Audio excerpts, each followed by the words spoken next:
Muy bien. Buenas tardes.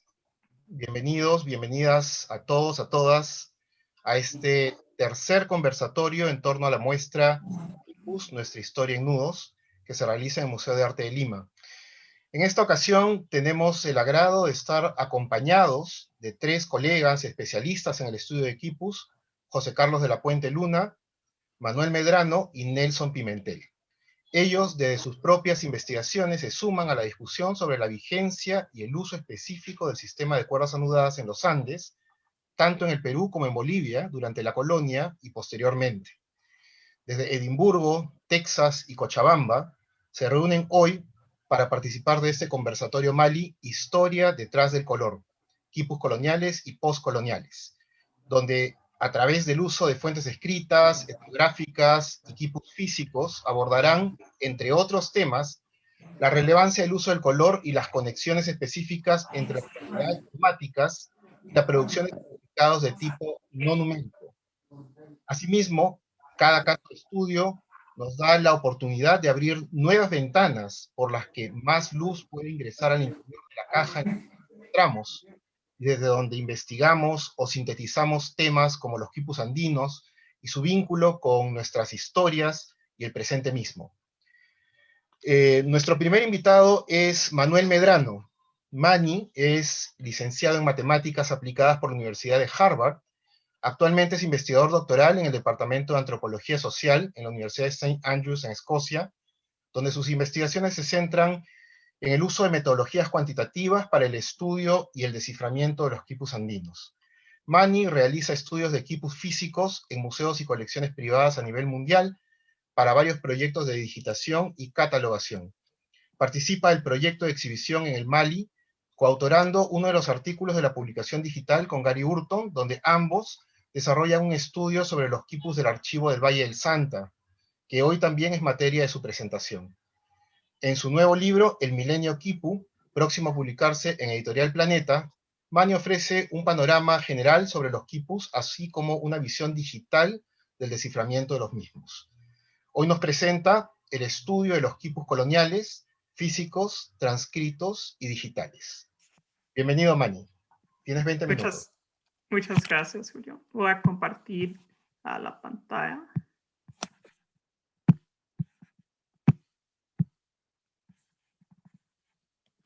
¿La pueden ver? Genial. Primero quisiera agradecer a Julio y Cecilia por la invitación a participar en este conversatorio. Es un gran placer estar aquí y hablar sobre el tema, los quipus coloniales, es decir, los quipus creados y consultados entre el momento de la conquista hasta la independencia. Es un periodo bastante importante para nuestros conocimientos del uso del quipu, lo que Karen Spalding ha llamado una de las más sorprendentes y originales soluciones que hayan diseñado las sociedades humanas para el problema de la organización social a gran escala. Los esfuerzos de los investigadores de quipus coloniales han intentado recuperar los detalles de cómo funcionaba este sistema, haciendo referencia a varias fuentes que tenemos a nuestra disposición. Es precisamente esta variedad de materiales el tema de mis comentarios. Voy a enfocarme en tres tipos de evidencia. Los quipus físicos, custodiados en museos y en algunas colecciones privadas del mundo. Las transcripciones de quipus o quipus de papel, es decir, los contenidos de quipus físicos reproducidos en documentos escritos que provienen en gran parte de los procedimientos legales de los siglos XVI y XVII. Y finalmente, los quipus digitales, creados en los últimos años gracias a los datos producidos por un proceso centenario de catalogación minuciosa. No podemos hablar sobre los quipus de este periodo sin mencionar el destacado volumen de Marco Curátola y José Carlos de la Puente sobre este tema. El Quipu Colonial, publicado en 2013, reúne capítulos de varios expertos quienes describen una gran variedad de quipus utilizados tanto en las encomiendas más tempranas como en las haciendas del siglo XVII. A la luz de estos estudios, quisiera acercarme a las fuentes físicas, transcritas y digitales, considerando cómo cada una de ellas puede contribuir a nuestros conocimientos de este sistema. Como hemos visto en los últimos 2 conversatorios del programa público, el estudio de los quipus es bastante pluridisciplinario y su futuro no es diferente. Hoy en día sabemos de la existencia de unos 1,300 quipus, muchos de los cuales fueron manejados y referenciados durante los años de la colonia. Estos se encuentran actualmente entre las colecciones públicas y privadas de más de 100 instituciones de las Américas y Europa, desde California en el oeste hasta Israel en el este, y desde Argentina en el sur hasta Suecia en el norte. También contamos con descripciones de quipus físicos desde los primeros años de la conquista.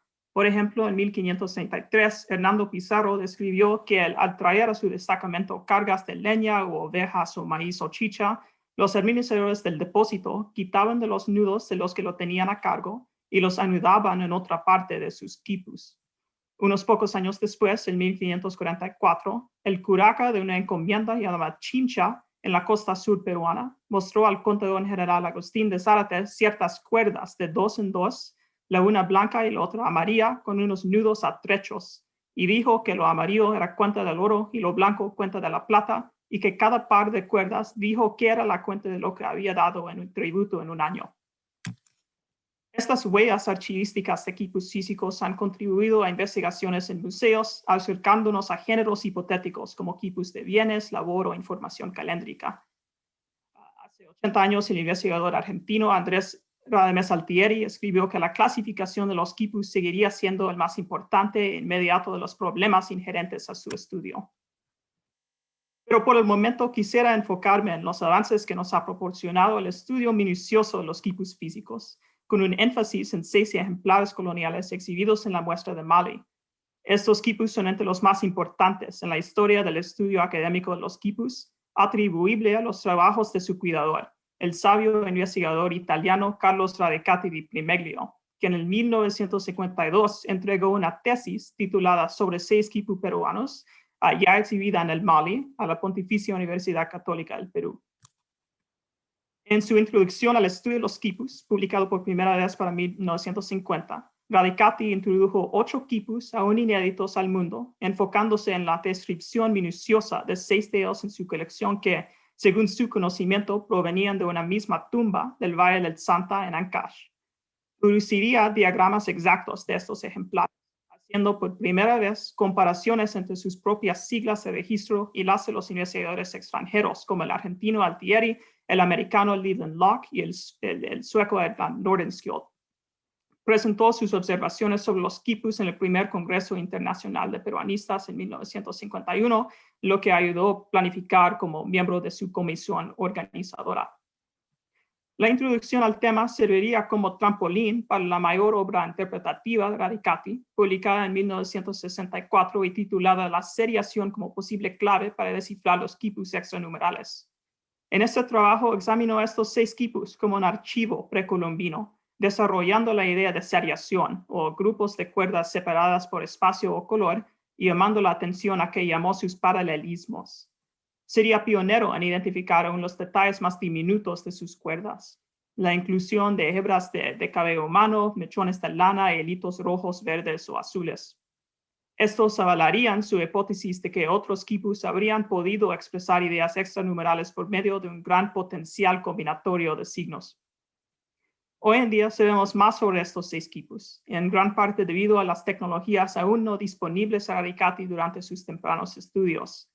Varios análisis de radiocarbono han confirmado que estos son en realidad quipus coloniales, no prehispánicos. Pero el archivo de Radicati, no obstante, ha mantenido una posición central en los esfuerzos de desciframiento, aún 70 años después. Esto se debe a una correspondencia notable que se ha identificado entre estos córdeles y un documento, escrito en 1670 por unos visitantes españoles al pueblo de San Pedro de Corongo, en el Valle del Santa. La revisita, la cual tuvo como objetivo evaluar el nivel de tributos del área, resultó en una lista escrita de los nombres de unos 132 tributarios nativos, segmentados según sus pachacas o ayllus. En el caso de los quipus, observó Radicati por primera vez que los quipus de su archivo se componen de grupos de 6 cuerdas, separadas por espacios a lo largo de las 6 cuerdas primarias horizontales. Y si se suman, llegamos a un total de 133 grupos de cuerdas, donde la suma del valor numérico registrado en la primera cuerda de cada grupo es un número casi igual a la obligación tributaria total en pesos, la cual presentaron los españoles. Mis contribuciones a este proyecto han intentado explorar la posibilidad de que información extranumeral haya sido codificada en estos quipus y, en tal caso, cómo se registró. La hipótesis actual es que los nudos de anclaje con los cuales se sujetaban los colgantes a la cuerda primaria significaban un locus de información binaria y que quizás pudieran subdividir la población local en 2 parcialidades hipotéticas, unos no proveídas en el documento escrito. También se observa una gama de colores en estos quipus. Los colores forman bandas que subdividen cada ejemplar en grupos de 6 cuerdas, donde cada grupo habría correspondido a un tributario. No se sabe qué variedad de información sobre cada individuo se registró entre las 6 cuerdas de cada grupo. Sin embargo, la asociación de bandas de color con datos individuales respalda los argumentos a este fin ofrecidos por Sabina Hyland, formulados por primera vez en su estudio de los quipus del pueblo de Santiago de Anchucaya, en Huarochirí. Al mismo tiempo, preguntas importantes quedan todavía pendientes. El número de grupos de cuerdas en cada uno de los 6 quipus no coincide con el número de tributarios en cada una de las 6 pachacas de San Pedro de Corongo, ni podemos comentar sobre los otros elementos que identificó Radicati, los hilitos rojos o el cabello humano, por ejemplo, aunque Sabina Hyland hace referencia al mechón de lana en la cuerda primaria de uno de estos quipus en un argumento más amplio, donde sostiene que estos mechones, llamados caites, indicaron el tema del quipu. Sin embargo, como las investigaciones de Radicati nos han enseñado, es precisamente este proceso de generación de ideas lo que inspira a crear nuevas preguntas.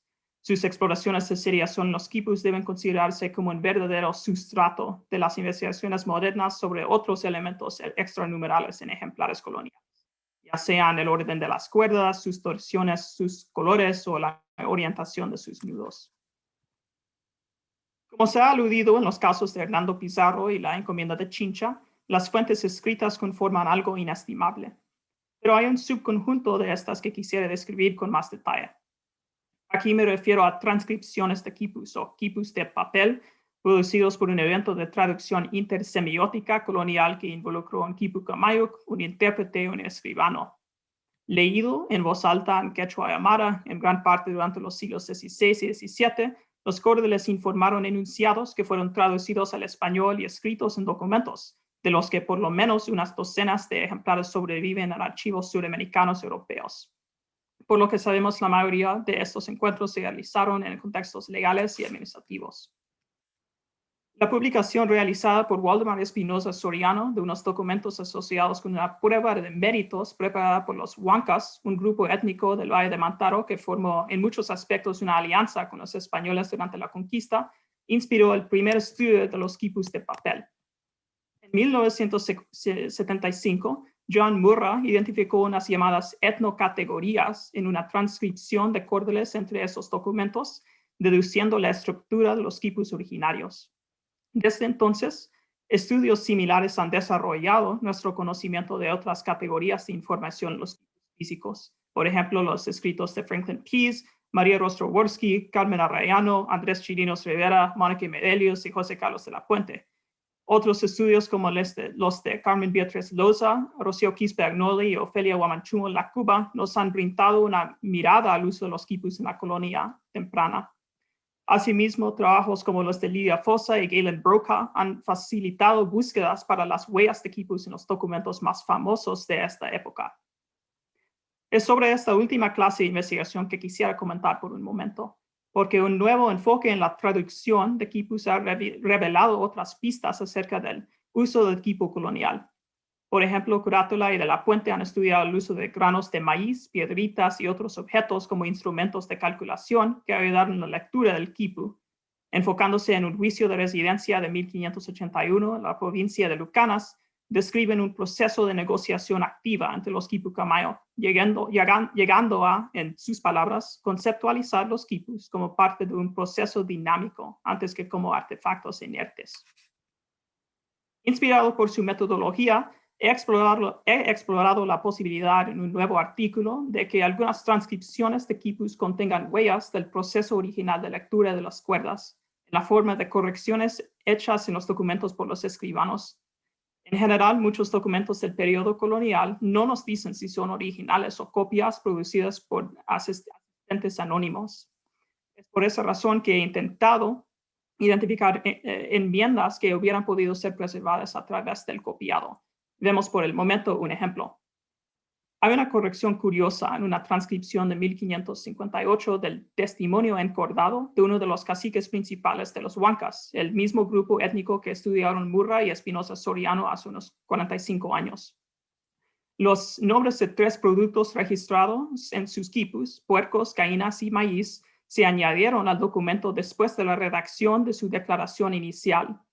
En primer lugar, es posible que el escribano, al mantenerse con el ritmo de un proceso deficiente de vocalización nativa, omitió estos elementos y regresó a rellenarlos cuando tuvo tiempo. Pero también podemos hipotetizar. Quizás el quipu camayo original omitió esta información en una lectura abreviada del quipu. Tal lectura, a la luz de la secuencia de estos productos en el sistema de contabilidad huanca, es decir, sus etnocategorías, habría identificado los nombres de los productos omitidos por su posición en relación con esos que sí se habían declarado. Es posible que en el contexto de las interacciones diarias entre los administradores huancas, estos tipos de omisiones se podrían preservar sin cualquier pérdida de comprensión. Pero si la misma práctica resurgiera durante una lectura donde había observadores no huancas, sería casi predecible que tal omisión diera lugar a pedidos de clarificación por parte de ellos. Al mismo tiempo, los estudios de los quipus de papel plantean sus propios desafíos. No sabemos en gran parte qué partes de los objetos eran leídos. Tampoco podemos decir mucho sobre los efectos específicos de los intérpretes en su traducción o no de varios términos andinos. Pero la importancia de estos textos híbridos sigue siendo claro. Sus más mínimos detalles, considerados como unos ecos congelados en el tiempo, pueden informar los esfuerzos de descifrar las cuerdas de donde provinieron. Por final, quisiera concluir con algunos comentarios sobre una ruta metodológica que, en mi opinión, tendrá un papel esencial en futuros estudios de los quipus coloniales. Este es el uso de la tecnología para analizar a gran escala los quipus digitalizados. Otra vez estamos en deuda con los argumentos bien prefigurativos de Radicati. Recordemos que hace 70 años Radicati sustentó que el estudio de los quipus se beneficiaría de la publicación del mayor número posible de ejemplares en forma minuciosa. Pero quizás lo más impresionante es que también prefiguró el uso de las técnicas informáticas en el proceso de desciframiento. Como conclusión de su estudio de la seriación de 1964, Radicati escribió que sería precisamente la computadora, con su habilidad de evaluar una infinidad de pruebas combinatorias de colores y nudos, la cual dará como resultado la evidente y clara revelación de la clave de los quipus ideográficos.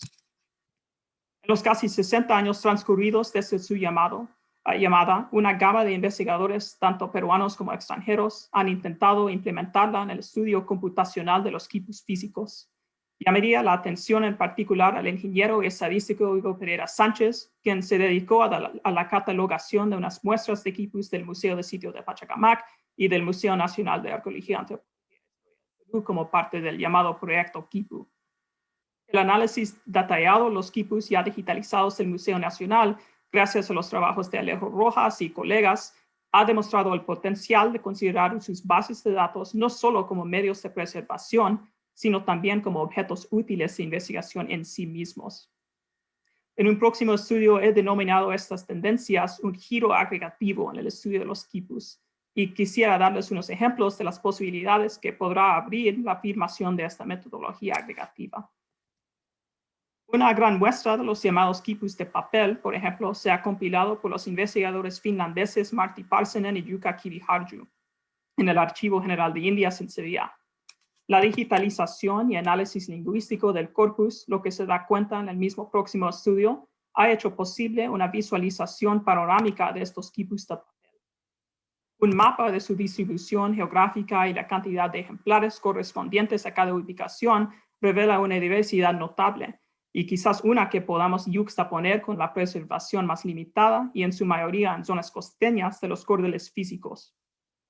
Luego podemos proceder a unas búsquedas más específicas entre las bases de datos. Por ejemplo, en un estudio reciente, los quipus arqueológicos del sitio de Encahuasi, algunos cuales se exhiben en el Mali, John Clendeño exploró en el último conversatorio la posibilidad de que los colores de las cuerdas pudieran codificar acciones complejas en los quipus prehispánicos. Y aunque carecemos de las cuerdas y nudos originales en el caso de los quipus de papel, podemos todavía evaluar la distribución de las acciones en este tipo de quipus. Las vemos en esta imagen, la que organiza los verbos de acción más frecuentes en el corpus textual por su frecuencia relativa y temporal. Los verbos que se ubican más arriba se observan con mucha más frecuencia. Los que se encuentran más a la derecha provienen con más frecuencia de transcripciones de quipus coloniales. No queda claro si los quipus registraron o en qué medida registraron estas acciones en sus cuerdas. Sin embargo, sustentaría que visualizaciones como esas nos ayudarán a identificar los tipos de frases que se usaron durante la llamada traducción intersemiótica. Por ejemplo, a la izquierda, es decir, las transcripciones coloniales de quipus prehispánicos, vemos más verbos asociados con actos de servicio que en el lado derecho de la imagen, donde vemos más ejemplos de los verbos dar, vender y sus propios sinónimos. Debemos considerar la posibilidad de que esta oposición lingüística y temporal se puede correlacionar con la transición económica que se observó en la sociedad andina colonial temprana, es decir, la imposición de tributos en forma menos laboral asociado con los incas y más en forma de bienes, monedas y entregas asociado con los españoles. En cualquier caso, vemos cómo la agregación puede servir como puente a la generación y evaluación de hipótesis diversas. Desarrollo este argumento en forma más amplia en un nuevo libro llamado El Milenio del Quipu, el cual se publicará en Lima este año gracias a la editorial Planeta. Finalmente, quisiera comentar sobre la visualización de los quipus físicos con técnicas digitales. Los esfuerzos de Jeffrey Splitstoser en representar los quipus wari digitalmente han establecido un nuevo estándar en este sentido. Pueden ver sus trabajos en el vídeo del primer conversatorio de esta serie, almacenado en la página web del Mali.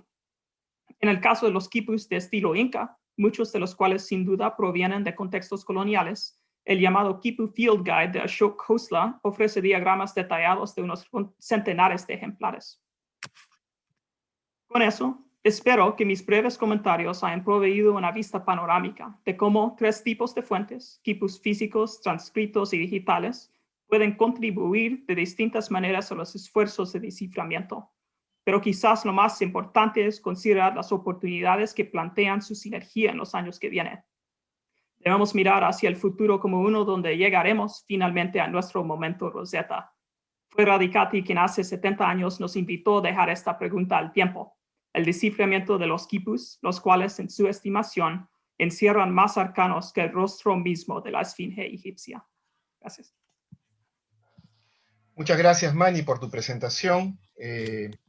Vamos a continuar ahora. Más adelante abrimos la discusión entre los investigadores y también vamos a recibir sus preguntas. Pueden dejarlas a través de la web del Mali y nosotros vamos a compilarlas y las responderemos junto con nuestros invitados. Pero ahora tenemos a José Carlos de la Puente Luna. José Carlos es egresado de la especialidad de Historia de la Universidad Católica y profesor asociado de la Universidad del Estado de Texas. Es autor de Los curacas hechiceros de Jauja, batallas mágicas y legales en el Perú colonial, editado en la Pontificia Universidad Católica del Perú, y Andean Cosmopolitans, Seeking Justice and Reward at the Spanish Royal Court, por UT Press en el 2018, que fue un libro ganador del premio Flora Tristán de la Asociación de Estudios Latinoamericanos. Además, él es editor de El Quipu Colonial, Estudios y Materiales, también editado por la Universidad Católica, junto con Marco Curátola. Y durante el año académico 2019-2020, José Carlos de la Puente ha sido becario en residencia en el Instituto de Estudios Históricos de la Universidad de Texas en Austin. Actualmente prepara un nuevo libro sobre los comunes de indios de la Sierra Central en los siglos XVI y XVII. José Carlos participa también del proyecto de exhibición y editorial Quipus, Nuestra Historia en Nudos, en el Mali, con una contribución cuyo tema nos viene a compartir el día de hoy. Él por eso nos presenta Las cuerdas atadas de Tío, o cómo se anudaba el paso del tiempo en el Cusco de mediados del siglo XIX. Gracias, José Carlos, tienes 20 minutos. Gracias, Julio, por la presentación y muchísimas gracias también a todo el equipo del Mali por la invitación y también por hacer posible esta conversación. Como el tiempo es justo, yo quisiera ir directamente al grano. Creo que la excelente charla de Manny me sirve como un contexto, ¿no? muy importante para lo que quiero sugerir. Voy a compartir mi presentación en un momento. Y ya me dirán ustedes si pueden ver todo sin problemas. ¿Sí? Bien. Bueno, entonces, lo que yo quisiera discutir en la charla de hoy es lo que considero un aspecto crucial de la tradición de quipus que Manny acaba de reconstruir para nosotros, ¿no? Y que si lo piensan bien, afecta tanto a los quipus llamados narrativos como a los numéricos, ¿no? Es decir, cómo los maestros de quipus, los famosos quipucamayos, capturaban y organizaban el paso del tiempo en la forma de edades, fechas, cronologías y unidades de diversa duración. Este tipo de información, obviamente muy importante para los quipus numéricos, ¿no? Que registraban prioritariamente aspectos del sistema tributario estatal, intervalos, periodicidad, entrega del tributo, pero igual de importante para los llamados quipus narrativos, ¿no? Cronologías, edades y fechas. Es un tema que algunos cronistas mencionan, no voy a aburrirlos ahora con las citas, podría compartirlas después, pero el problema es que no nos dicen cómo se registraba este tipo de información en los quipus. Eso explica por qué, salvo un estudio pionero realmente dedicado a unos quipus temprano coloniales de la zona de Chachapoyas, realmente no tenemos un esfuerzo, ¿no? Sistemático, ¿no? Profundo por entender este asunto. Para tratar de descifrar ese misterio, yo voy a recurrir a la ayuda de una fuente algo inusual. Se trata del diario, las memorias de un caballero cusqueño de nombre Gaspar Ortiz de Ceballos, quien legó a los hijos este documento, escrito probablemente, digamos, terminado, probablemente hacia fines del siglo XIX, y en el cual pasa revista de manera a veces muy dramática a sus andanzas por distintas partes del Cusco. La historia comienza en julio de 1857, hace ya 162 años o por ahí, cuando José Gaspar Ortiz de Ceballos recibe el encargo de su tío, que era justamente cura propietario de la doctrina de Calca, ven aquí la iglesia de San Pedro, y el encargo era visitar una estancia, una gran estancia de ganado llamada Tío, colindante con la provincia de Paucartambo y que estaba a un día de camino del pueblo cabecera de la doctrina, donde evidentemente el cura residía y, digamos, era una estancia en dirección a Lares, ¿no? Ortiz, huérfano de padre desde temprana edad, había venido sirviendo a su tío empeñosamente por varios años, pues declarándose sin fortuna y el tío sin herederos forzosos, Ortiz esperaba recibir la jugosa herencia del tío. Entonces, Ortiz nos cuenta que por ese entonces el cura estaba muy enfermo, que no podía hacer él mismo esta visita. El encargo, como señalé, era específicamente celebrar la fiesta de Santiago el 25 de ese mes y organizar las procesiones del caso y especialmente cobrar por los entierros de todo el año. Ortiz señala en sus memorias, cito, cada año va el cura una sola vez por esta fiesta, fin de cita, y que los cobros por entierros y otras celebraciones eran, cito, la única buena entrada en la doctrina.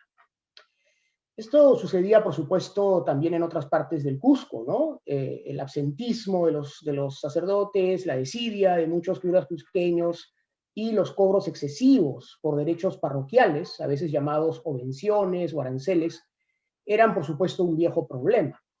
Solo para dar un ejemplo, esta es una de las causas aducidas repetidas veces por los llamados rebeldes de fines del siglo XVIII, ¿no? Los curas propietarios se apoyaban en una serie de interinos, coadjutores, tenientes y asistentes, en su mayoría indígenas. El propio tío de Ortiz, por ejemplo, no envía, como solía hacerlo, a su ayudante Aragón, dice, porque Cito era incapaz y por ser ciego del todo, que con lectura de su sobrino decía misa, ¿no? Entonces, claramente el sacerdote de Calca prefiere enviar a su sobrino. Era, como digo, entonces una práctica muy arraigada la de cobrar estos derechos. Y para que tengan una idea, en 1853, solo 4 años antes de la historia que estoy reconstruyendo, había más o menos 162 curas y 210 tenientes de cura encargados de asistentes, ¿no? En el obispado de Cusco. Entonces, todos estos factores imponían un ritmo muy lento en la cobranza de estos derechos parroquiales, en algunos anexos remotos, ¿no? Como era el caso de Tío, una vez al año. Pero era un ingreso importante que los curas no estaban dispuestos a perder. Entonces, en diferentes partes se van desarrollando o adaptando sistemas de registro y contabilidad que fueran acordes con el ritmo y la naturaleza de estas exacciones. Volviendo entonces a la historia, Ortiz parte de Calca hacia Tío el 23, la antevíspera de Santiago, acompañado de un sacristán y de un muchacho de nombre Manuelito, su sirviente. Es un viaje bastante accidentado. Ortiz y su séquito se desvían del camino, tienen que pernoctar en un corral a medio hacer, probablemente no muy diferente del que ven en esta magnífica fotografía de Raúl Montero. Y según su testimonio, cito, pasamos la noche aquí que casi nos congelamos, con la helada al día siguiente, sin poder enderezar los dedos. Fin de cita. Llegan a Tío a las 8 de la mañana del día siguiente, víspera de Santiago, y al llegar a la estancia, ¿no? Ahora comunidad campesina, se les hace la recepción de costumbre, dice él, como al mismo cura, proporcionándoles alimentos, hospedaje y para su servicio, cito, mitanis, muleros, camanis y fiscales, ¿no? Todos estos son personajes de servicio y asistentes. El camani en particular en esta región del Perú era el portero, el guardián del templo o mayordomo, ¿no? Imagino que después de la accidentada jornada, Ortiz descansó un poco. Esa misma noche, por orden de Ortiz, el sacristán reza la doctrina cristiana en quechua. Y como pudimos comprobar el anteaño pasado ya durante un viaje auspiciado por el Mali, la capilla en donde se hizo esa misa aún sigue más o menos en pie. La víspera de la fiesta se celebró también con fogatas, castillos y cohetes. Tío era un rincón muy interesante de la provincia de Calca, enclavada a unos 4.000 metros de altitud, la estancia más grande de la provincia, lo fue hasta mediados del siglo XX en realidad, con unos terrenos que se calcularon aproximadamente en 18.000 hectáreas en 1961. Calca en ese momento era predominantemente indígena, con aproximadamente 79% de la población clasificada como tal en 1876. Tío, por supuesto, no era la excepción. La principal actividad, como podrán sospecharlo, era la ganadería. Los pastores a veces tenían que ocuparse de cientos de cabezas de ganado. Y las lanas, las carnes se orientaban hacia el mercado urbano del Cusco. Al momento de la visita de Ortiz vivían aproximadamente 130 personas en la estancia.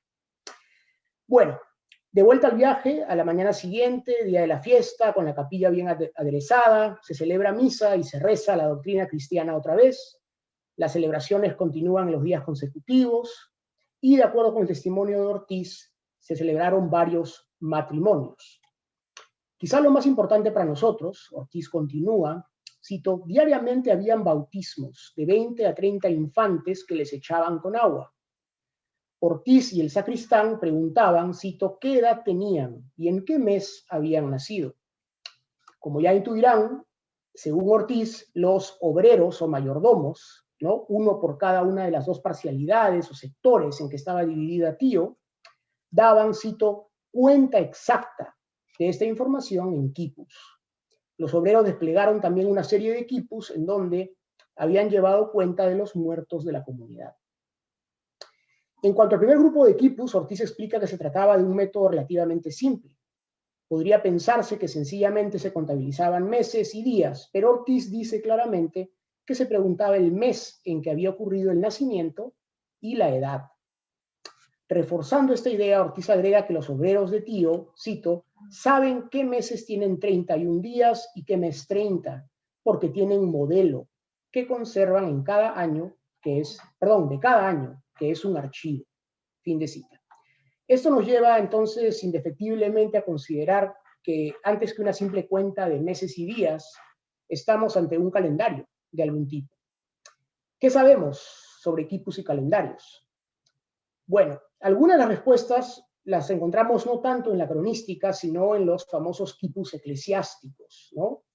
Los misioneros prestan atención a los quipus, deciden adaptarlos a sus propios fines ya en la década de 1550, a la vez que se preparaban los primeros asistentes de doctrina. En realidad, miembros de la Iglesia estimulan el uso, ¿no?, por parte de estos asistentes de quipus para muchos propósitos, enseñanza de doctrina católica y para otros aspectos del funcionamiento de la Iglesia, llevar la contabilidad de los pecados, incluso facilitar la confesión. Los quipus fueron también importantes para la introducción del calendario gregoriano, ¿no?, decretado en 1582, pero implementado en los Andes en 1584. Sobre esto podemos hablar después en la ronda de preguntas. Y también para llevar cuenta del calendario litúrgico. En esa historia cumplen un papel preponderante los mercedarios, ¿no?, en tanto innovadores, digamos, de este tipo de cosas. El registro del calendario litúrgico en quipus ya está documentado en las instrucciones de Fray Diego de Porres, escritas hacia fines de la década de 1570. Se ve en estos documentos, ¿no?, y en otros la preocupación de Porres por registrar bautizos, edades, los nombres de los padres, pero esta es una tradición mercedaria, por llamarlo de una manera más amplia, ¿no?, que consistía en fomentar el uso de quipus para registrar también festividades religiosas y obligaciones eclesiásticas. Rápidamente, algunos ejemplos. Los asistentes, según Porres, ¿no?, debían mantener registros en quipus de bautizos, además de bautizos, también registrar edictos, aprender y recordar oraciones y mandamientos, registrar enfermos en los hospitales, los costos de manutención para que se descontasen del tributo y un aspecto central, dice Porres, llevar también la cuenta y calendario de todo el año litúrgico, ¿no? Un quipu en el cual se registrara el mes y el día de las festividades religiosas y otras fechas importantes. Recuerden este dato, dice Porres, hay que marcar los domingos especialmente para los ayunos, ¿no? Llevar cuenta también de quienes trabajan los domingos, quienes se saltean la misa o el catecismo, quienes comen carne durante Cuaresma. En suma, los domingos había que registrarlos con un nudo especial. Bueno, rápidamente, Martín de Murúa, ¿no?, el cronista Murúa, en la década de 1580 vio uno de estos quipus. Cito aquí rápidamente, para que se note la curiosidad de algunos indios, lo que vive en un indio viejo y curaca en cierta doctrina, fue donde fui cura, el cual tenía un cordel y quipu, todo el calendario romano y todos los santos y fiestas de guardar por sus meses distintos, y me dijo que lo sabía aquello, y fue que, ¿cómo lo sabía?, ¿no?, que un religioso de mi orden, la orden mercedaria, curioso que había sido doctrinante allí, le había dicho se lo leyese, que diese a entender, y como el padre se lo iba diciendo, el indio iba en su quipu asentándolo, y en las fiestas de guardar ponía un nudo diferente y más grueso, y así esa era cosa de admiración, ¿no? Esa es información que, como digo yo, hace más o menos 2 años nos fue confirmada por Porfirio Guaita Yucra, teniente de gobernador de la comunidad de Tío, ¿no?, quien se refirió al rol que los fiscales o capillayocs, ¿no?, habían cumplido hasta relativamente, digamos, un pasado relativamente reciente, ¿no?, justamente como encargados de los bienes eclesiásticos, los bienes de la capilla, los cuales, nos contó él, se registraban en quipus. Bueno, como no me queda mucho tiempo, paso rápidamente a describir los quipus que Ortiz presenta para nosotros, ¿no?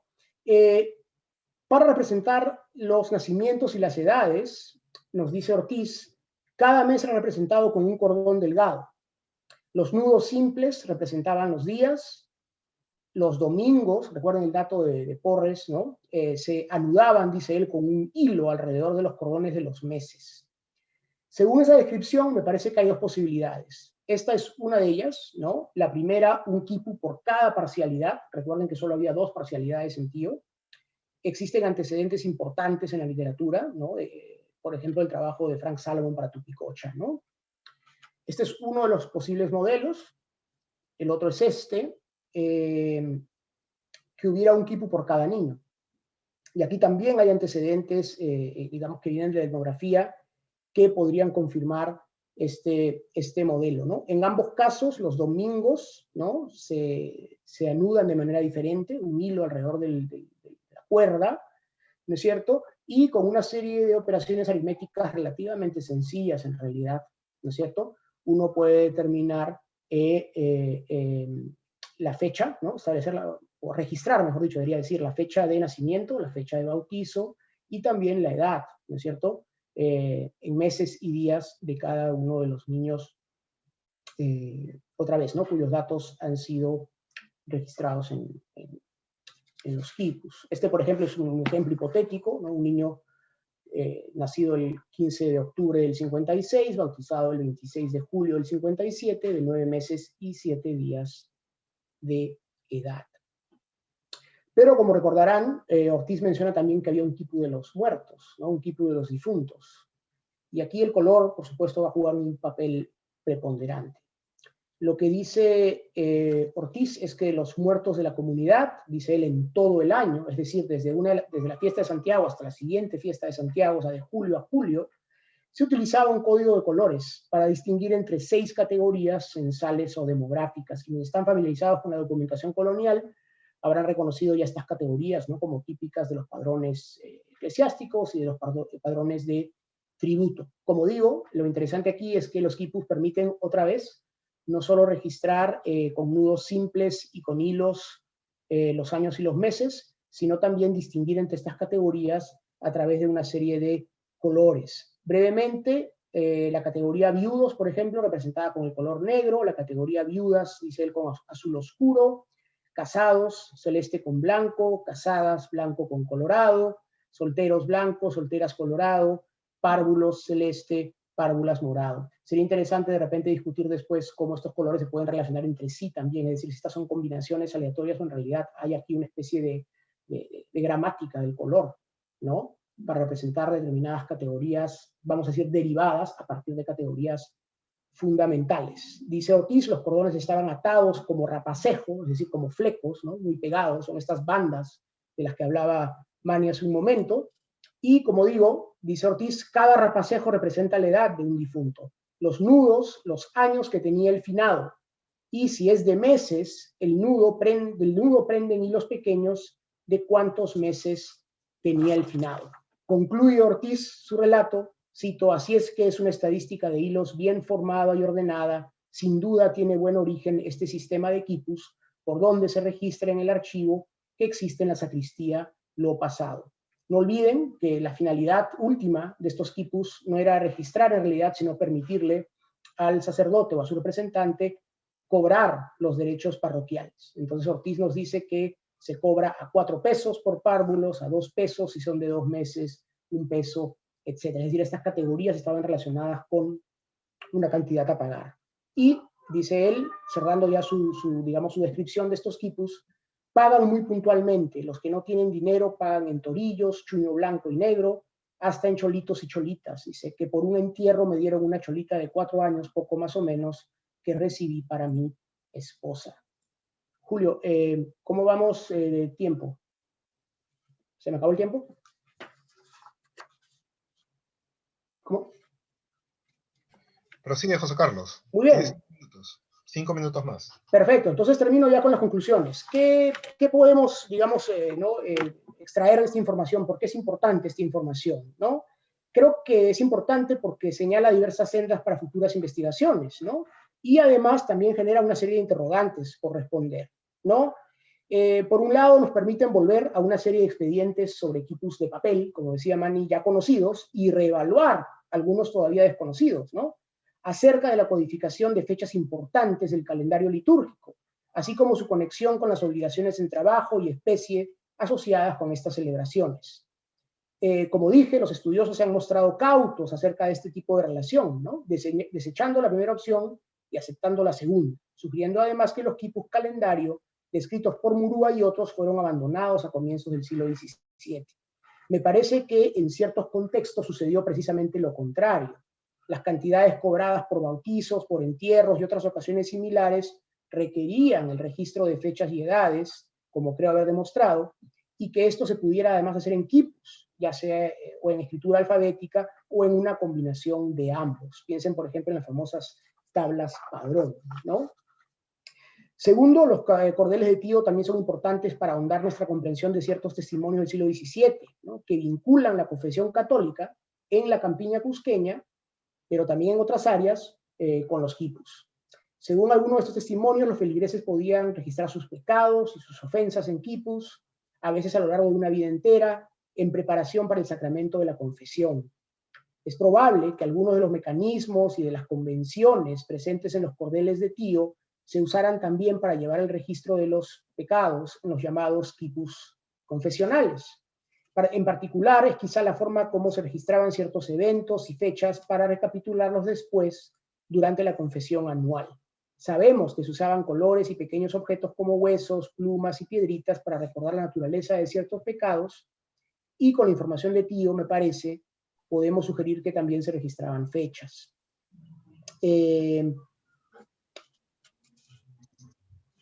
Entonces, quisiera finalmente que tomáramos nota, ¿no?, de la posibilidad de que en algunos lugares, ¿no?, con las características de tío, los padrones eclesiásticos, así como los registros de bautismos y los entierros, pero además las tasas y las matrículas de tributarios y de contribuyentes del tardío periodo colonial y republicano temprano, y por tanto la capacidad de la Iglesia Católica y diversos agentes estatales para extraer recursos y materiales de las comunidades andinas, sus sujetos y ciudadanos, dependiesen parcial o íntegramente de información almacenada y extraída de esta tecnología de registro supuestamente marginal ya para ese entonces, ¿no? Es más, las listas de tributarios y contribuyentes de Calca en esta época se basan en los registros parroquiales, en los padrones de feligreses y de confesión, en los libros de bautizos y entierros, cuya información, como sabemos, ¿no?, era obtenida por curas, mayordomos y asistentes, en algunos casos al menos, de cordeles anudados. Así, tenemos que considerar la posibilidad en realidad sorprendente de que tanto el joven Estado republicano y su predecesor, el tardío Estado colonial, se hubiesen construido en un grado nada despreciable con la ayuda de estos cordeles anudados. Gracias. Muchísimas gracias, José Carlos. Les recuerdo a todos los que nos están siguiendo a través de la plataforma Facebook del Mali, pueden dejar sus preguntas para luego, posteriormente, vertirlas y responderlas con nuestros invitados. Ahora quiero dar paso a nuestro tercer invitado, Nelson Pimentel Heredia. Nelson es antropólogo licenciado por la Universidad Técnica de Oruro, con una maestría en Ciencias Sociales, con mención en Antropología por la Universidad de la Cordillera de la Ciudad de La Paz. A partir de la publicación de su tesis Amarrando Colores, la producción del sentido en quipus etnográficos aymaras, del año 2005, y posteriormente en artículos diversos, ha trabajado temas como la producción del significado y la corporalidad del conocimiento en los quipus, dando importancia, por ejemplo, a la gestualidad de las manos. Actualmente, Nelson se desempeña como consultor libre sobre diferentes temas relacionados a los grupos indígenas de Bolivia. Nelson nos presenta hoy la producción del sentido en quipus etnográficos aymaras. Muchas gracias, Nelson. Tienes 20 minutos. Muy bien. Bueno, en primer lugar, agradecerte, Julio, por la invitación a este conversatorio. Realmente ha sido una oportunidad para poder revisar nuevamente mi trabajo. Y bueno, es un placer compartir con Manny y con José Carlos este espacio virtual. Voy a entrar a compartir la pantalla.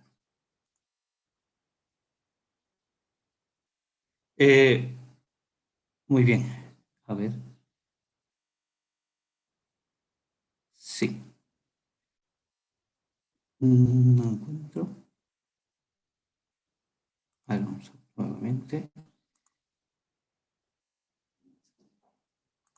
¿Dónde? Aquí. Muy bien.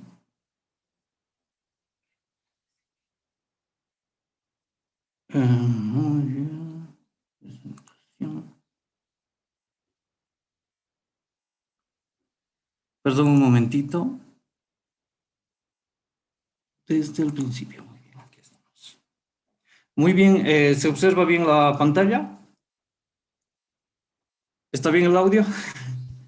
Ya, perfecto. Bueno, entonces, bueno, como decía, como me decía en la presentación, el tema que les voy a presentar en esta exposición se llama la producción del sentido en quipus etnográficos aymaras.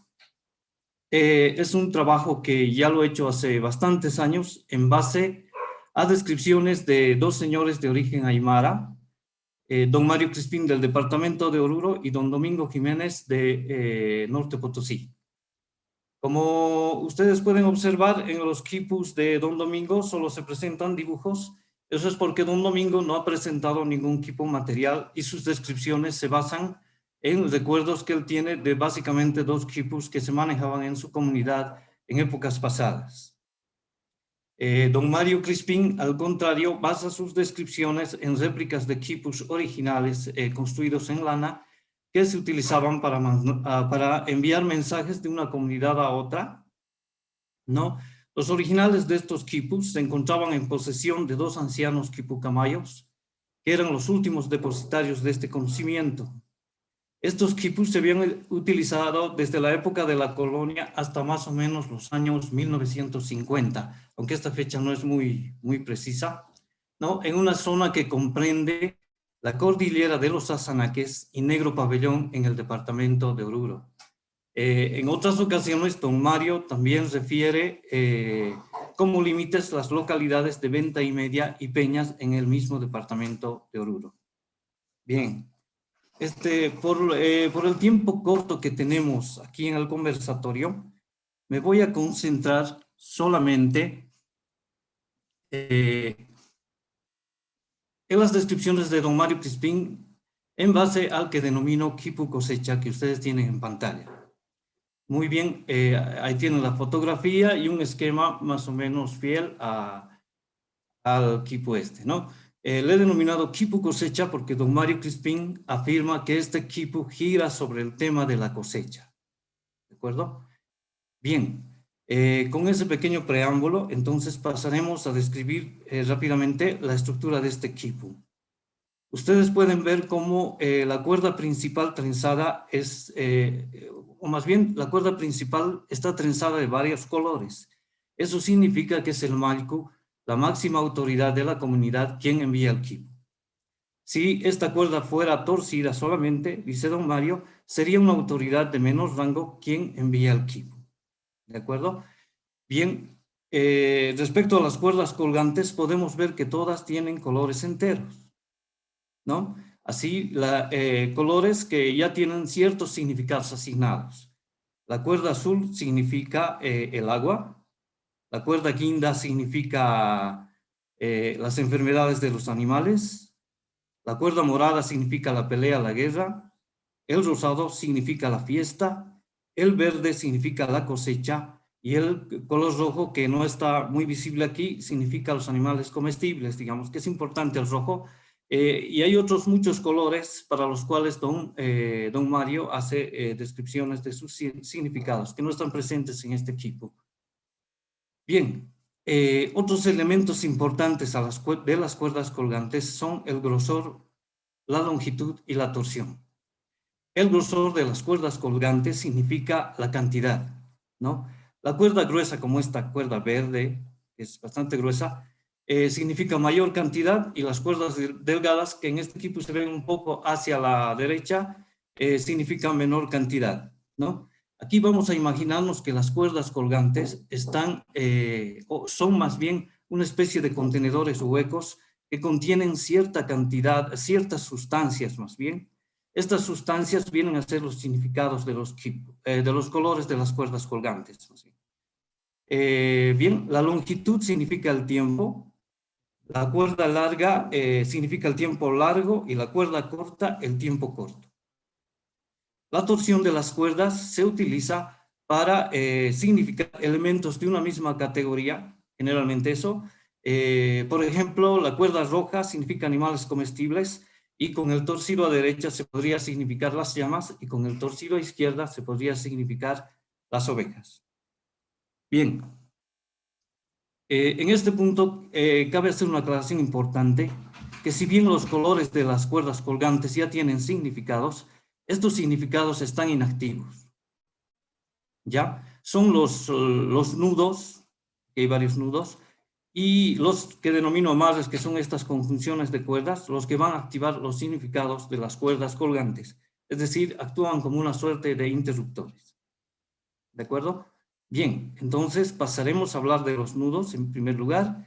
Ustedes pueden ver que sobre esta cuerda verde hay un nudo muy particular, ¿no? Le he denominado nudo escalera por la forma que tiene y su significado es abundancia. Cuando este nudo amarra esta cuerda verde, que significa cosecha, como está ocurriendo aquí, el significado que se produce es el de cosecha en abundancia. ¿Ya? Ahora bien, si esta misma cuerda verde estuviese amarrada más bien con un nudo simple como estos, el significado que se produciría en esta cuerda sería de mal anuncio, como el de mala cosecha. Bien, hay un nudo que es el opuesto a este nudo simple, que le he denominado falso 8, que es muy parecido al 8 de los nudos incas, pero se diferencia de este porque se da una vuelta más sobre la cuerda antes de anudarla. Este nudo falso 8 activa el significado de las cuerdas como buen anuncio. Ya, en este caso, si nosotros amarraríamos esta misma cuerda verde con este nudo falso 8, obtendríamos como resultado el significado de buena cosecha. ¿Ya? Un cuarto nudo que ustedes pueden observar, aquí no se nota mucho, es el nudo cadena. Es un nudo que no ha sido descrito por don Mario, pero tomando en cuenta que al parecer los nudos se organizan mediante un sistema de oposiciones binarias, yo he supuesto que significa escasez. Bien. Ahora pasemos a hablar de estos otros elementos que les digo que se denominan amarres, que son elementos que conjuncionan cuerdas. Hemos identificado tres tipos. El primero es este que ustedes pueden ver, se nota también en la fotografía. Es un enlace, más bien es un entrelazado entre una cuerda azul y una naranja. Bueno, lo que importa es el entrelazado, ¿no? Que remata en un nudo aquí. El significado de este amarre es trabajo en comunidad, ¿no? Don Mario decía que podría ser el trabajo en comunidad de un camino, del riego o de cualquier otra cosa. ¿Ya? El segundo amarre, que lo podemos observar aquí, he denominado encadenamiento, y don Mario afirma que este significa negación o negativo. Al parecer es un amarre que venía a ser una respuesta negativa a una pregunta que se pudo haber realizado mediante este mismo tipo. Finalmente tenemos este amarre que le denomino enlace, como ustedes pueden ver. No es un nudo, sino es una cuerda que se envuelve en torno de otra que queda suelta, ¿no? Don Mario decía que esto era ponerse de acuerdo, que no es ni media palabra, ¿no? Quizás porque no es un nudo, ¿no? El significado concreto aquí es el siguiente. No podemos ver una cuerda rosada, que significa fiesta, que se envuelve en torno de otra cuerda naranja, que el color naranja siempre va a entrar para significar actividad en comunidad, ¿no? Y la interacción de estas dos cuerdas tiene como resultado el significado de fiesta en comunidad. ¿Ya? Don Mario decía que los tres enlaces que se observan aquí significa fiesta en tres comunidades. Perfecto. Eso brevemente a partir de los elementos que podemos observar. Estoy tapando la pantalla, me parece. A ver. Bueno, hay otros... bueno, en las descripciones de don Mario como de don Domingo, también se pueden observar la presencia de lo que he denominado sistemas de degradación que afectan tanto al significante como al significado, ¿no? Es decir, que ciertos colores de las descripciones de don Mario puestos como una degradación cromática se corresponden con lo que denomino una degradación de significado, ¿no? Así podemos ver aquí cómo el color rosado, violeta y morado se corresponde con su degradación de significado, ¿no? El rosado significa la fiesta, el violeta anuncia acerca de las fiestas, es el peligro, la rebeldía, el morado significa la pelea, la guerra, ¿no? Ustedes pueden ver cómo los significados se organizan desde un polo de buen anuncio o buen mensaje hasta un polo de mal anuncio, ¿no? Y desde un color claro hasta un color oscuro. Bien, este mismo sistema de degradación que afecta al significante como al significado también va a estar presente en las descripciones de Don Domingo, que solamente incluyo las descripciones de Don Domingo en este punto por la pertinencia que tiene, ¿no? Podemos ver que en la degradación naranja-rojo guindo ocurre lo que ya dije anteriormente, ¿no? El naranja significa la Pachamama, el rojo Pachamama da sangre y el guindo para que nazcan los productos, ¿no? En este caso podemos observar también que estos significados incluso se podrían enunciar como una sola frase. La Pachamama da sangre para que nazcan los productos. Muy bien. Otro tema interesante que aparece en las descripciones de Don Mario es el grosor de la cuerda guinda, que significa enfermedades de los animales en el quipu cosecha, ¿no? Don Mario afirma que esta cuerda es delgada porque ellos no quieren el mal anuncio, o sea, no quieren enviar un mal mensaje, ¿no? Esta afirmación sugiere la idea de que el significado de la cuerda, en este caso enfermedades de los animales, se conecta como por hilos invisibles con el elemento significado, con el elemento como tal, en este caso los animales, ¿no? Por esa razón le he denominado aquí componente ontológico a este elemento, en el sentido, bueno, en el sentido que se maneja desde la teoría del actor red, ¿no? Es decir, esta idea de que los seres y las cosas se conectan como por hilos invisibles, ¿no? Con otros elementos, ¿no? Que a su vez van a componer una red, de tal manera que los elementos que componen esta red van a afectarse mutuamente, ¿no? Bien, voy a considerar aquí que este componente ontológico condiciona o hace parte del código del quipu y no es un elemento aleatorio o secundario, ¿no?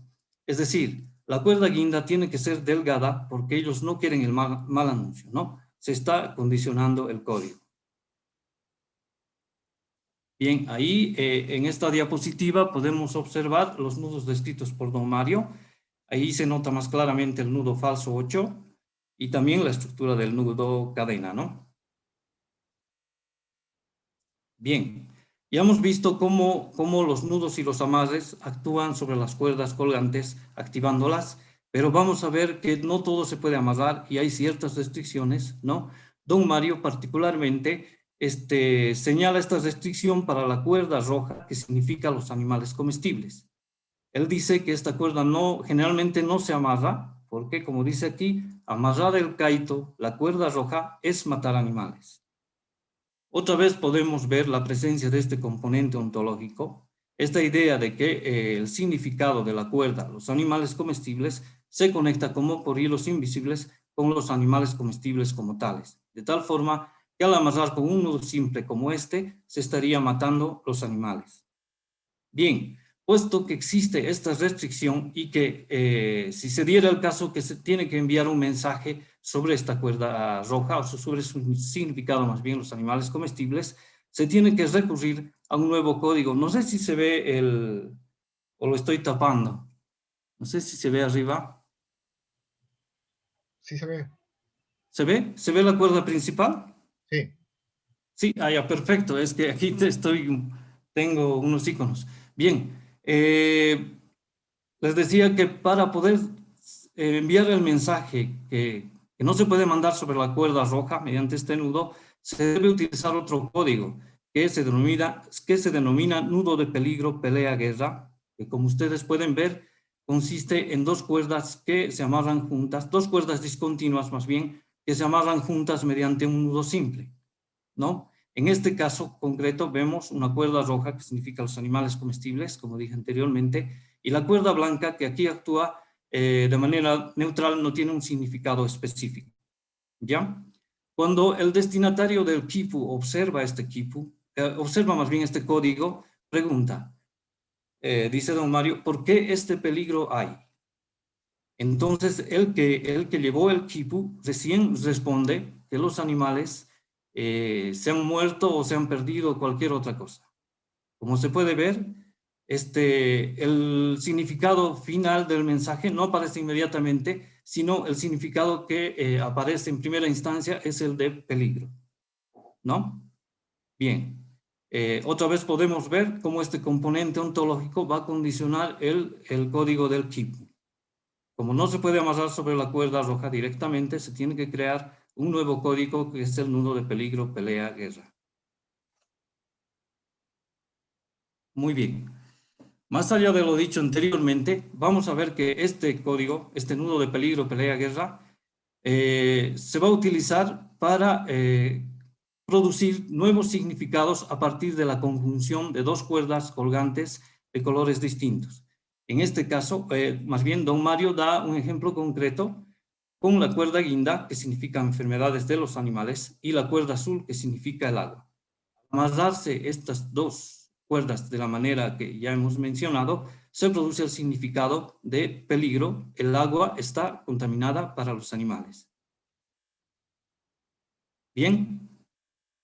Hay un otro código que es el opuesto al nudo de peligro, pelea, guerra, que es este que ustedes lo tienen a derecha. Es el que se denomina nudo de buen comprendimiento en términos de don Mario, ¿no? Yo le puse entre paréntesis de no peligro, no pelea, no guerra. ¿Ya? Son dos cuerdas continuas más bien que se amarran mediante el mismo nudo simple. Y este código produciría un significado más bien de buen anuncio. Y bueno, hay muchos otros elementos que van interviniendo aquí, de tal forma que la combinación de cuerdas de colores, más nudos, más amarres, va multiplicándose y bueno, las posibilidades de significar son muchas más, ¿no? Los que conocen mi trabajo lo han visto, digamos. Y bueno, para terminar, concluyendo, decimos que en la producción del sentido en el quipu, más bien, en la producción del sentido en el quipu, más bien, el significado aparece en dos momentos, ¿ya? En un primer momento, aparece por los significantes simples, es decir, cuando las cuerdas colgantes se encuentran sin nudos ni amarres, ¿no? Y decimos que estas cuerdas se encuentran en su estado inactivo. Las cuerdas están tranquilas, diría don Mario, ¿ya? En el segundo momento, hemos podido ver cómo el significado se produce por combinación de elementos ya significados. Cuerda de color más nudo, más amarre, ¿no? Es decir, cuando las cuerdas colgantes ya están anudadas o amarradas, ¿no? Y los significados de los colores de las cuerdas colgantes se activan, ¿no? El estado el estado aquí es activo. Bien, más allá de todo esto, hemos podido ver también la presencia de sistemas de degradación que afectan tanto al significante como al significado, ¿no? Y hemos podido ver que estos condicionan los significados de ciertos colores que se organizan formando una degradación cromática. Para terminar, hemos visto, y esta es la primera vez que, o sea, voy a decir esto, no está en mi trabajo, la presencia de un componente ontológico, ¿no ve?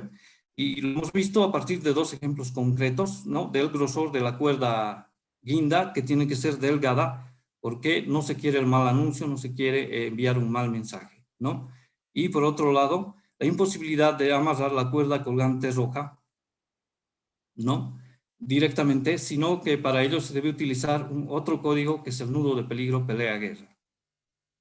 Como podemos ver, este componente ontológico hace parte o condiciona el código del quipu y no es un elemento aleatorio o secundario.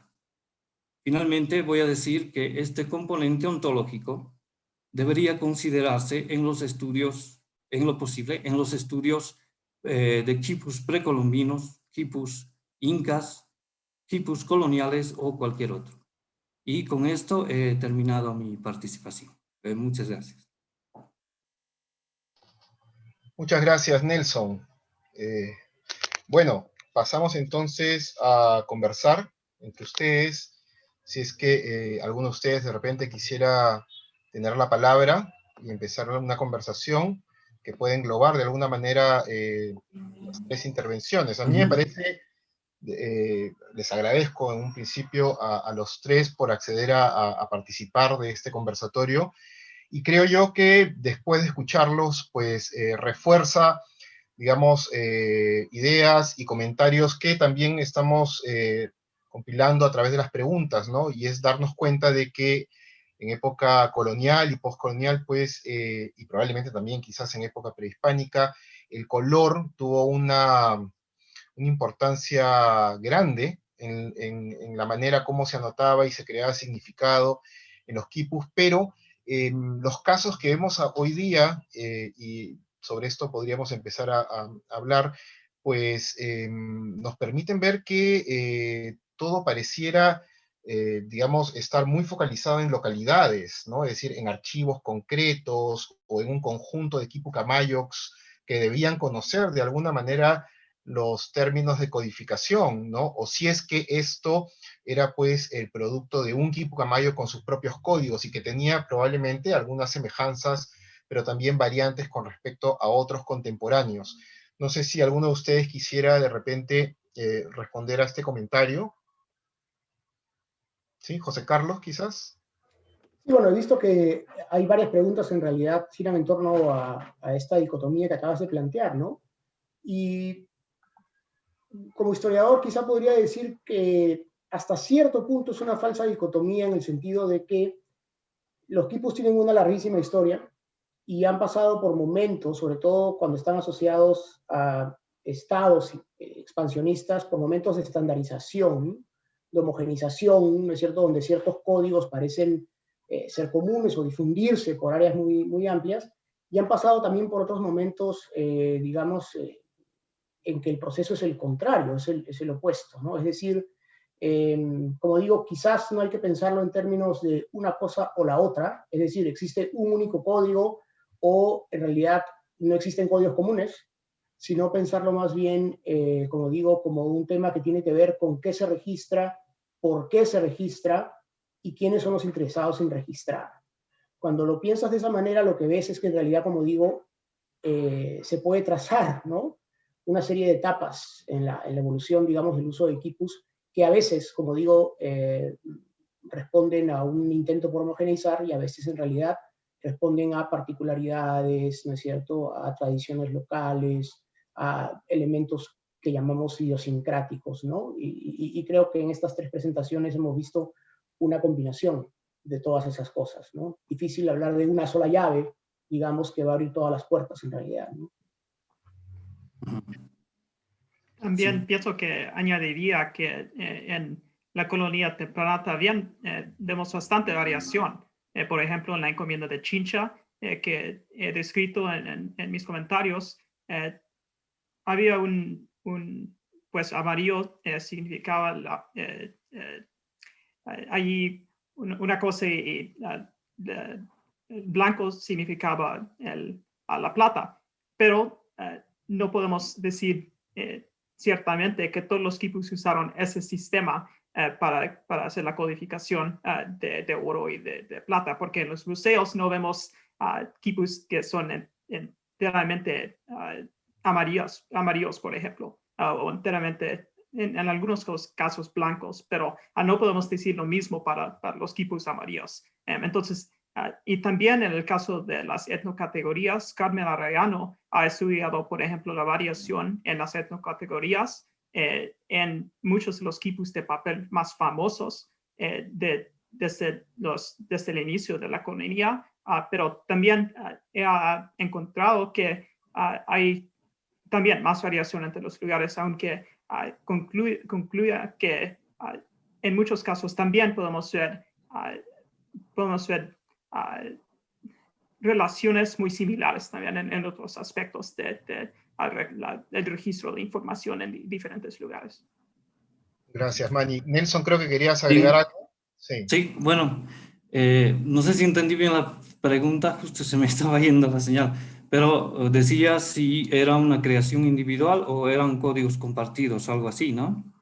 Sí, por ahí va la pregunta. un poco Bien, bien, yo considero que sí se manejaban códigos compartidos, al menos desde la experiencia que yo tengo con estos equipos escenográficos, sí eran códigos compartidos, digamos, pero en ciertos espacios, ¿no? En ciertos espacios y,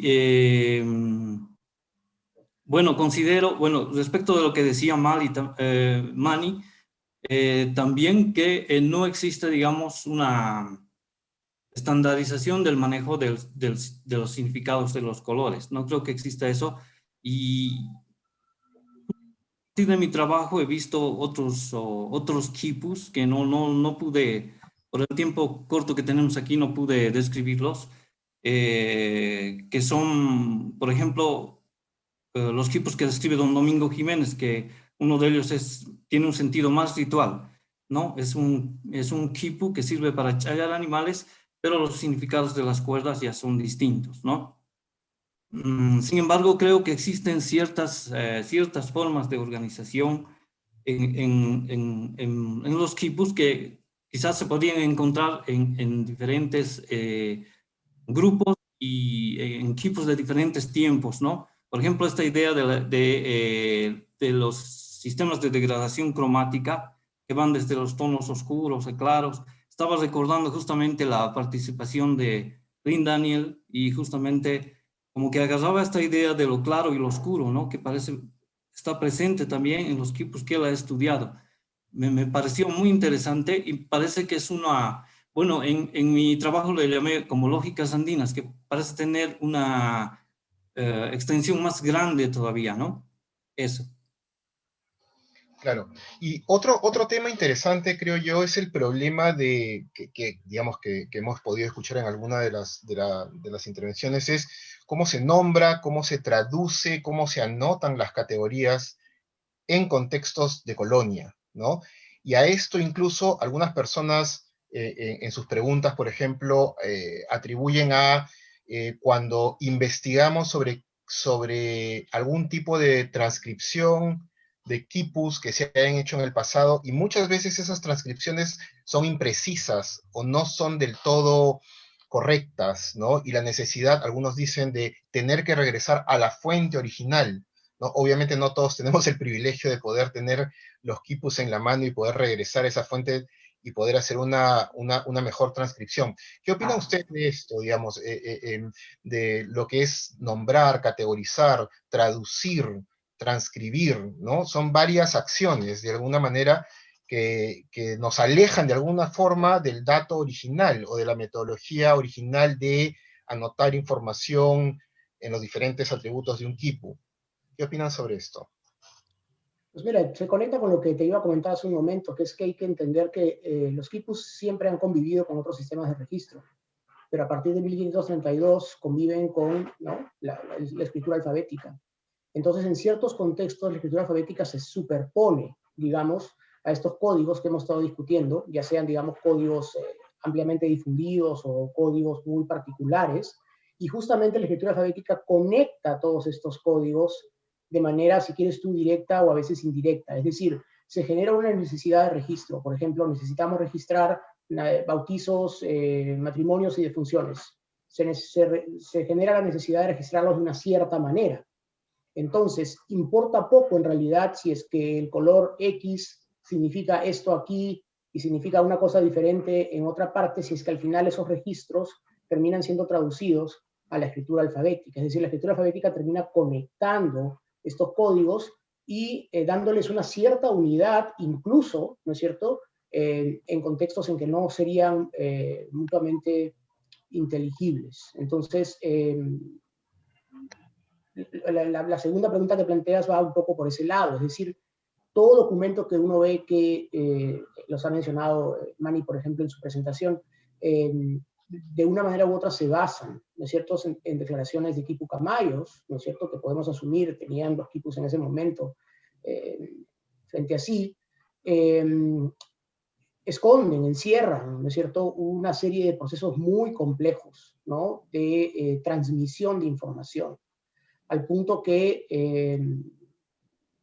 digamos, podemos intuir, reconstruir parcialmente esos procesos, pero pues hay algunos aspectos que, digamos, los documentos simplemente callan y no hay manera de llegar a ellos. Es decir, no se tienen que imaginar que estás copiando de un documento a otro documento, se tiene que imaginar eso como un proceso vivo, ¿no es cierto?, fluido, en el que intervienen muchas personas y en el cual, en la mayoría de los casos, lo único que tenemos es el resultado final.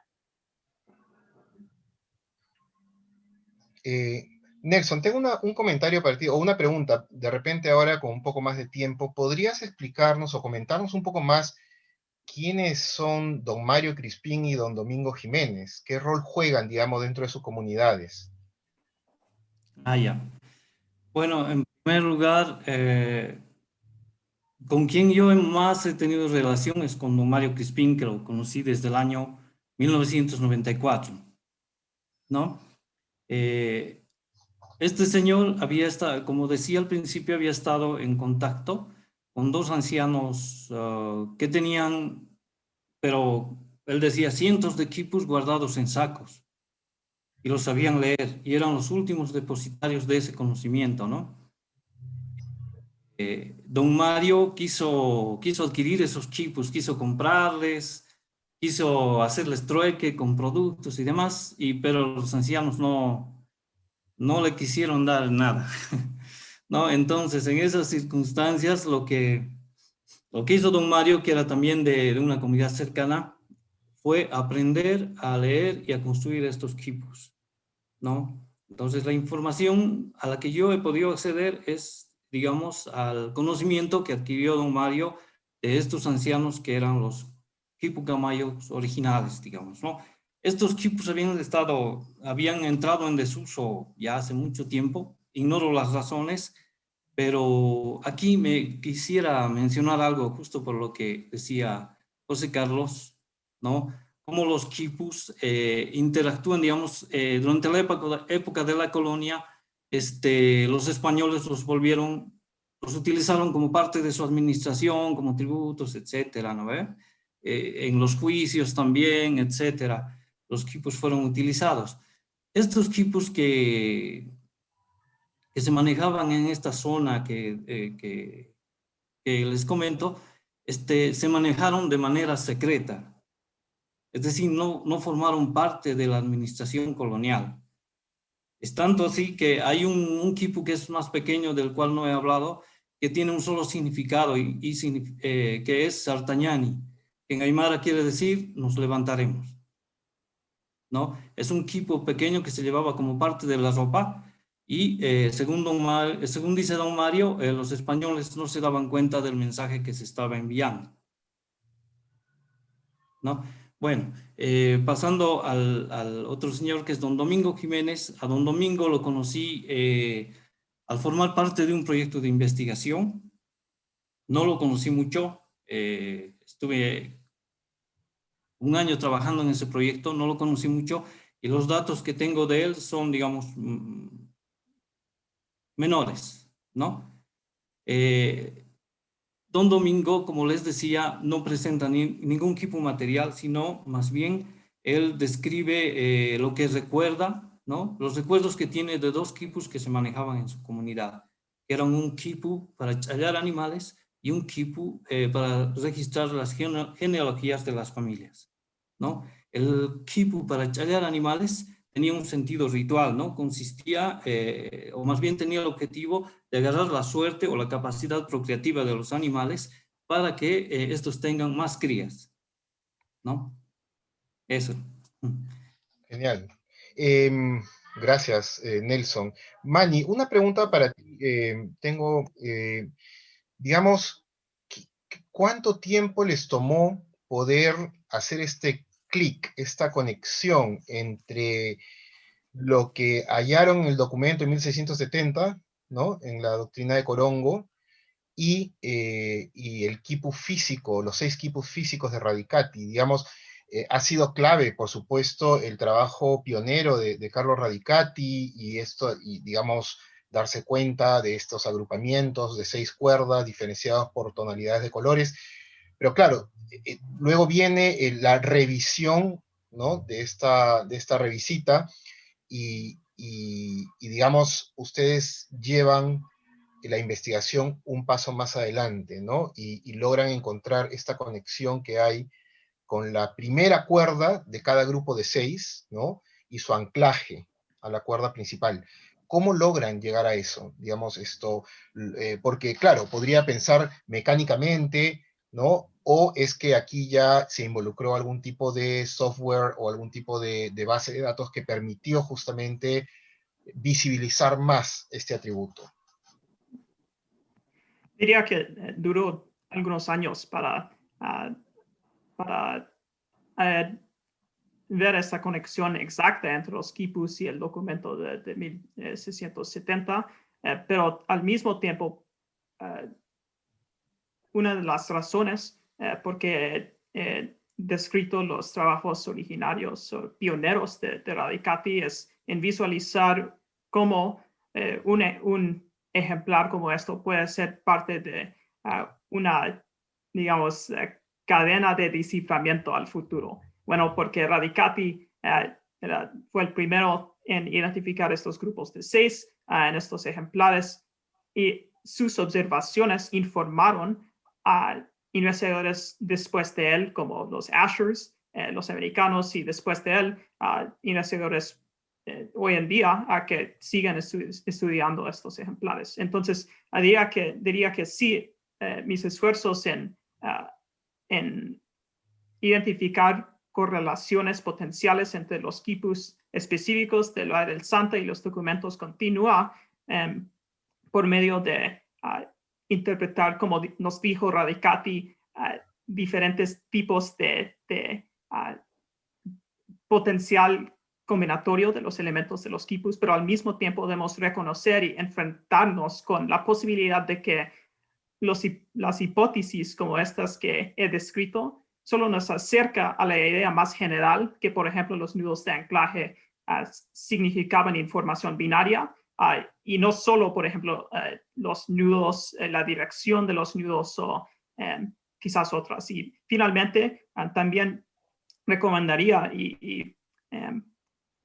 pues los esfuerzos de Serena Hyland en los últimos años en identificar otros lugares o otros indicadores quizás de significado en los quipus, por ejemplo, los diferentes patrones de color en forma de bandas o en forma de seriación, es decir, colores ABC, ABC versus bandas es AAA, BBB, CCC, y que en sus estudios ha visto y ha sostenido que quipus en forma de bandas codificaron información y datos individuales, y que quipus en forma con una seriación de colores codificaron, registraron información, datos conjuntos. Entonces, todo eso es decir que debemos mirar quizás una longue durée de la identificación de elementos específicos que quizás nos puede seguir informando en nuestros esfuerzos de descifrar estos quipus coloniales.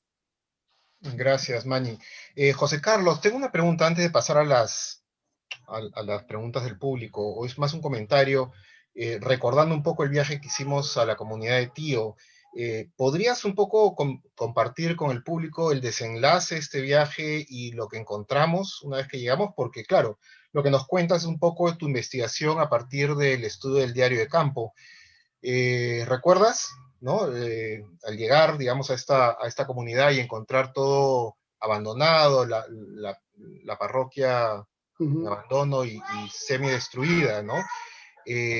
¿Cuáles son digamos, las conclusiones preliminares que hemos sacado de esta visita con respecto digamos, al desuso de los quipus? Claro, bueno, es una buena pregunta, ¿no?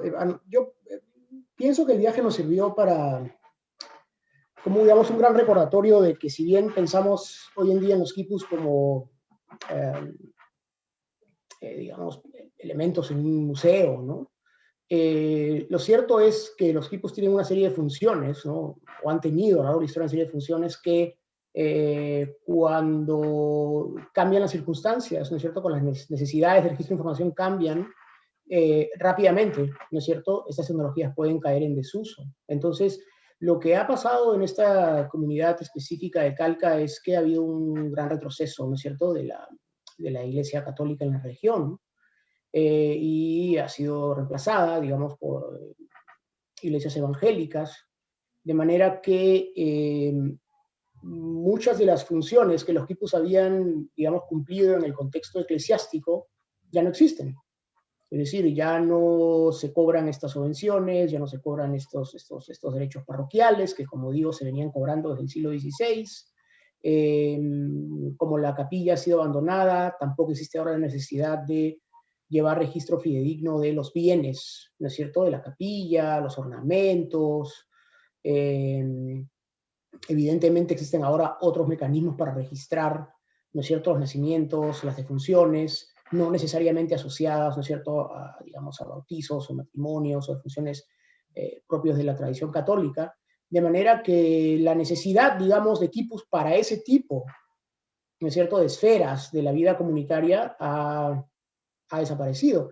Esto no significa que los quipus hayan desaparecido como tales. Sospecho, como en otras regiones del Cusco, por lo menos hasta la década de 1970, muchos pastores se valen todavía de quipus para el registro de los animales, por ejemplo, ¿no? Y ahí se podría hablar incluso de conexiones interesantes entre los quipus que registran personas y los quipus que registran animales.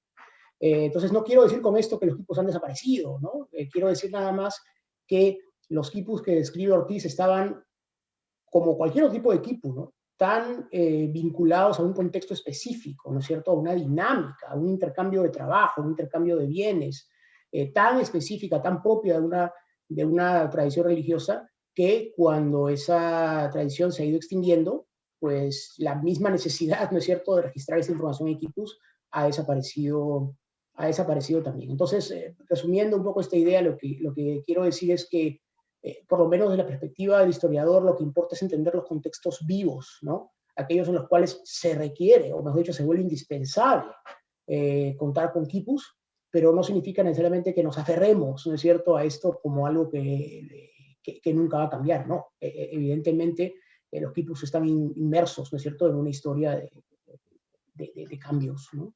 Y eso es lo que ha pasado ahora en Tío. Perfecto, sí. Y bueno, no tenemos realmente mucho tiempo para abordar todas las preguntas que nos han dejado aquí nuestros participantes, pero sí, Nelson. Bueno, antes de pasar a las preguntas del público, quería preguntar algo a José Carlos sobre los colores de las cuerdas colgantes. Sí. Digamos, la elección de los colores digamos, obedece a algo arbitrario o más bien parte de algún tipo de lógica. Uh-huh. Uh-huh. Ciertos colores, digamos, van a representar a los niños, etcétera, lo que tú decías. Sí, sí, sí. Bueno, es una pregunta excelente, ¿no? Es parte de la, digamos, de la gran tensión, si quieres tú, en la tradición de estudios sobre quipus. Creo que la respuesta es las dos cosas. Es decir, yo no puedo afirmar que en la comunidad vecina, digamos, de Pampayacta o en alguna otra comunidad del Cusco se utiliza el mismo código de colores, ¿no? El mismo código. Lo que se puede decir, evidentemente, es que los colores eran parte del código. Es decir, que siempre hay un elemento ahí que se utiliza, ¿no? De maneras, como digo, ya sea muy locales o quizás regionales, ¿no? Tradiciones regionales, pero es difícil responder si estos colores significaban lo mismo, ¿no es cierto?, incluso en otras comunidades vecinas. Yo me mantendría, digamos, escéptico hasta que esa información se pudiera verificar. Ahora, hay información interesante, como digo, del siglo XX, sobre todo, de la década de 1940, por ejemplo, sacerdotes que mencionan el uso de quipus en contextos eclesiásticos y que asocian determinados colores con determinadas cosas. No siempre son categorías censales, a veces, por ejemplo, puede ser el color negro con la muerte, ¿no es cierto? Difícil saber, como digo, si este sacerdote particular está describiendo una tradición local o una tradición más generalizada. Brevemente termino diciendo que tampoco creo que estemos en el mundo, digamos, de lo aleatorio, digamos, de manera radical. Es decir, creo que hay ciertas conexiones entre los colores y me ha gustado por eso mucho tu idea esta de la degradación de significados, es decir, cómo la intensidad del color, por ejemplo, o la combinación de ciertos colores primarios, ciertos colores básicos, puede contener en sí misma una serie de significados, ¿no? Entonces, en ese sentido, coincido plenamente que si miras esas categorías censales, parece haber una cierta relación, ¿no es cierto?, entre categorías demográficas fundamentales, básicas, ¿no es cierto?, y sus derivados, si quieres tú, al interior de la comunidad. Entonces, creo que ahí, como decía yo, hay una gramática, ¿no es cierto?, del color que sería preciso reconstruir. Simplemente advierto que si bien la gramática puede ser un elemento quizás universal a todos los quipus, no necesariamente significa que los colores van a significar lo mismo en todas partes, ¿no? Muy bien. Muy bien, gracias. Voy a resumir un par de preguntas del público, ¿no? Y es que Jessica Garay nos dice, la lectura de los quipus requería del tacto, además de la visión. ¿En qué se diferencia con los quipus de Collata? Y por otro lado, una segunda pregunta de Raúl Ceballos, donde dice, en las versiones digitales de quipus, y esta pregunta probablemente Manny podría responderla, ¿cómo se supliría algunos aspectos del carácter sensorial de los quipus físicos originales? Llámese textura, tridimensionalidad, distancia interdigital.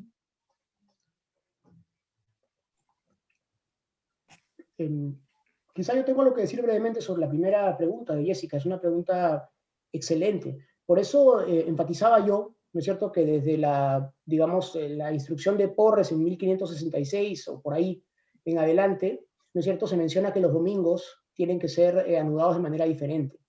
Eso es importantísimo porque en realidad los quipus que yo he presentado, las reconstrucciones de quipus, pueden perfectamente leerse con las manos. Es decir, no necesitas necesariamente ver los nudos para, por ejemplo, identificar cuándo comienza una nueva semana. Es muy fácil, porque simplemente el domingo está señalado con este hilo atado alrededor del cordel. Entonces sabes que ahí comienza cada domingo, digamos, el fin de la semana, si se quiere, ¿no? O digamos, el día central del calendario litúrgico. Y precisamente los otros nudos simples, ¿no? Tú cuentas 6 y sabes que evidentemente estás yendo de lunes a sábado. Entonces, en el caso obviamente de los quipus con colores, eso es, digamos, no funcionaría así, ¿no? Pero parece interesante el dato que menciona Ortiz de que su tío decide ya no enviar a su asistente a Aragón porque dice que ya está ciego y no puede ver, ¿no? Entonces, creo que las dos cosas se dan. Es decir, hay quipus para los cuales era importantísimo poder ver, ¿no es cierto?, el código de colores, pero hay otros, ¿no es cierto?, en los cuales las manos pueden hacer las veces de los ojos y rápidamente, ¿no?, una persona experimentada rápidamente puede recorrer los nudos, recorrer los cordeles y, digamos, interpretar información. Manny, ¿quisieras agregar algo? Pienso, especialmente en el caso de los quipus de Collata, es importante aclarar que cuando Sabina habló con los ciudadanos de ese pueblo, le dijeron que los quipus fueron un idioma, un lenguaje de animales, porque cada una de las cuerdas se compuso pues de lana de diferentes tipos de animales. También diría con respecto a la pregunta sobre las versiones digitales de los quipus, diría que hay una razón porque la mayoría de los estudios de los quipus digitalizados se han enfocado en los quipus numéricos y también los quipus de estilo Inca. En gran parte porque en esos ejemplares en los museos, en muchos casos no se ha registrado información como la textura o como aspectos relacionados a la textura, simplemente porque investigadores de las últimas décadas han hipotetizado que quizás no hay diferencias entre las cuerdas si todos son de algodón, podemos identificar una diferencia así notable en sus texturas, pero es obvio que en el futuro debemos considerar esta pregunta. También añadiría que es por esa razón que en los estudios computacionales y los estudios que usan las técnicas informáticas están buscando quizás algunos de los otros indicadores de información o las otras partes de los quipus que quizás puedan registrar información, porque aunque si no tenemos cuenta de cada uno de de las ubicaciones de los quipus que quizás registran información, todavía podemos comentar sobre otros aspectos combinatorios de sus signos y eso, ese proceso puede tener valor en sí mismo. Muchas gracias, Mani. Bueno, déjame agregar brevemente al respecto que hay una famosa lectura de quipus en la zona de Lucanas, la década de 1580, que cuando los quipucamayos, digamos, luego de la sesión de lectura, lo que ellos dicen es que han recorrido sus quipus, ¿no? Y eso es bastante interesante en relación a la pregunta de los aspectos, digamos, táctiles, ¿no? Es decir, la idea de recorrer un quipu, ¿no? ¿Qué puede significar eso, ¿no? Es decir, uno puede recorrer los caracteres en la página, digamos, con los ojos, pero también se puede hacer esto con las manos. Y también la pregunta si los quipus son registros finales, los que vemos en museos, o si, como Frank Solomon ha sostenido que son un conjunto de partes mudables, sería la palabra, con partes flexibles. Entonces, cuando por esa razón hay muchos desafíos en el proceso de desciframiento cuando usamos estos o vemos estos quipus, digamos, desplazados por todas partes del mundo, porque no sabemos en gran parte, cuando ya se ha extraído de sus contextos originales, no podemos en muchos casos hacer los estudios tan exhaustivos y importantes como los de José Carlos en el ejemplo de Lucanas, en comentar sobre el proceso activo, en conceptualizar como dice José Carlos y Marco Curátula, en conceptualizar el quipu como parte de un proceso activo y no como solo un artefacto inerte. Muchísimas gracias, Mani. Gracias a Nelson Pimentel, José Carlos de la Puente y Manuel Medrano por su tiempo y por compartir con todos nosotros su experiencia y conocimientos. A todos ustedes les agradecemos también por su tiempo y seguirnos. Y también les recuerdo el siguiente conversatorio, el viernes 26 de febrero a las 5 p.m. por esta misma plataforma, titulado ¿Por quién tuercen las cuerdas? Quipus, patrimonio e identidad.